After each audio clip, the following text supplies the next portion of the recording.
Minds, Wake Our Minds Back Spiritual. My name is Empress Tonte. I'm here with the aunt of George Floyd. Yes. My name is Angela Harrelson, and I'm here in Minneapolis. And I'm so excited to have this beautiful lady here with me to come to the George Floyd Memorial. It's just been incredible. And the connection is George Floyd's mother, Sissy, is my sister. Yes. So I was asking her, where was she during the time it happened? Did she get here that day, or what was she doing during the time it happened? And she was about to share that. So yeah, to make a long story short, is that I worked that day. It was a Monday that he was killed. It was the Memorial Day holiday, not the weekend, but that Monday. And I worked that day. So when I got home after work, around like 4, maybe 5, I went home. I didn't turn no TV on. I got something to eat, and I just sat in the house and I went to bed. And usually I turn the TV on, I look at some type of reality show or something. But I didn't, for some reason, I didn't do anything. And so the next day, I was getting these telephone calls, media calls. So there was one particular call I just happened to pick up, and he asked me, is this Angela Harrelson? I said, well, yes, it is. He said, well, I'm calling about the murder of your nephew, George Floyd, who was killed by the police. I had no idea what he was talking about. Everything was like a blank to me, because like the family, we know him as Perry.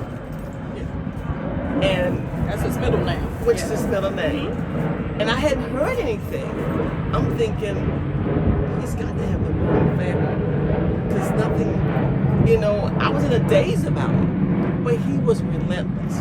He kept saying, is your name Angela Harrelson? I said, yes, it is. I am calling to get information about the murder of nephew, George Floyd. He was killed by the police. And I'm like, I don't know what you're talking about. And I just remember hanging the phone up, and I said, you must got the wrong family. Yeah. I mean, nothing was making any sense. But there was this restless spirit that I just couldn't shake. And so I remember looking at my text messages, and I had all these text messages. So a lot of friends and I'm other like, family members were contacting I you? never had that many text messages before. And then I checked my voicemails, where most people wasn't leaving voicemails, but I had all these people leaving their voicemail. And there was a voicemail that my sister left, and she said, call ASAP. And that's your his My other sister, aunt. the other aunt. Okay. And I remember calling, and I said, what's going on? She said, Angela, you need to turn the TV on. The police killed Perry. Wow. And my first thing I did was go back to the telephone call that the media had called. I said, oh my God. So it was real. He was telling the truth. Yeah. I'm like, oh my God. And then I remember running to the living room, at that time, turned the TV on. And the first time, when I turned the TV on, there it was. I didn't have to even turn the channel. So somebody had sent the video of what they did right away on TV when it happened? Yeah, apparently it was all over the news. And I remember when I turned the TV on, and there was Perry. He was lying there, and I caught the part that he said, Mama, Mama. Yeah. And I just remember my knees got weak, and I dropped. And my husband came in simultaneously when all this was going on. He said, Angela, Perry. And then we looked at it together, and I'm trying to figure out, what did I just watch? It's like I just watched a modern day lynching, because I was confused, I was in denial, and the more I thought about it, I was getting angry, I was getting so anxious, and I had anxiety, I was getting irate, I was mad and angry, depressed, all these emotions just started coming little bit by little bit. And I remember getting back on the phone call, doing 2- and 3-way calls, 3-way calls and conference calls with my family. And here we all trying to figure this out. Calling one another, kept talking about it. And I think when I look back on it, that the reason why we all talking so much, because we really weren't accepting what we saw. Exactly. That had to be devastating for you and your family. Yeah. 'Cause it was devastating for me, to see that. And I felt so helpless, and I felt kind of guilty. I said, here I am here. I should have went to work. I should have went that direction from work. I keep thinking all these things. Maybe if I would have just stayed later at work, and like I usually do sometimes, and went that direction. I think about all these things. I said, my gosh. So were you and George close? Our whole family is close. That's wonderful. Our whole family is close. We had made so many plans to do so many crazy things together.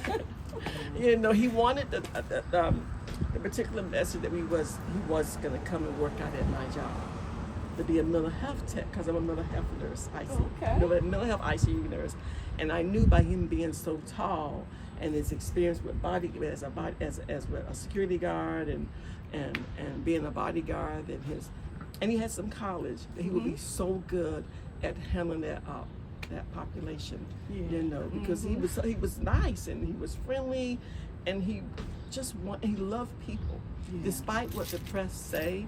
I don't believe what they say. With his shortcomings. Nobody's perfect. Thank you for saying that.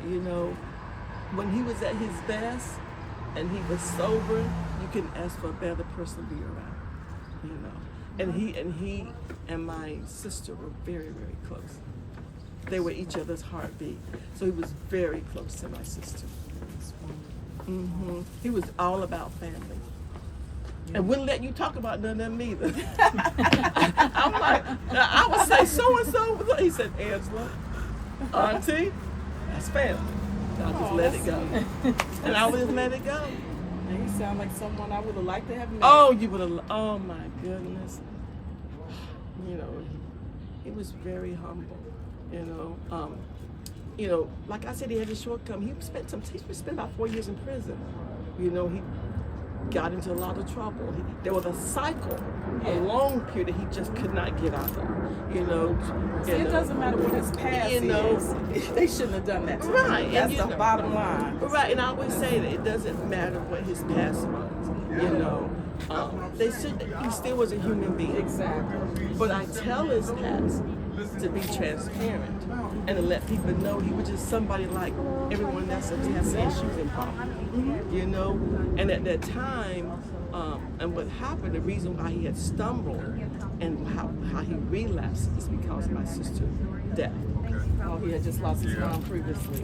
And he had a very hard time getting past that, because in his world, he wanted to show my sister, I can be somebody, I want you proud of me. But what he didn't know at the time was that while he was in recovery, while he was doing good, she was proud of him. But Perry just want greatness. He think big, what I'm saying? He wanted her to see the whole works, But no, she saw you when you were doing good. She saw you when you was trying, and then she was proud of that. That's right.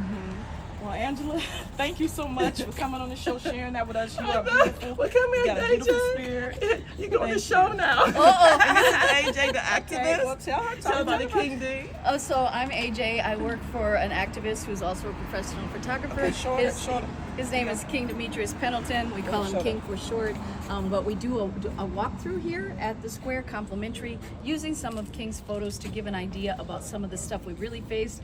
Independent media is going to tell you a deeper, in-depth story of some of those things that you never got on your CNN, right? So if you come down to the square, we're just a pop-up on weekends, but we are more than happy to take you through and give you some of that information. The insider. All right. Thank you. It's inside here? Yeah, absolutely.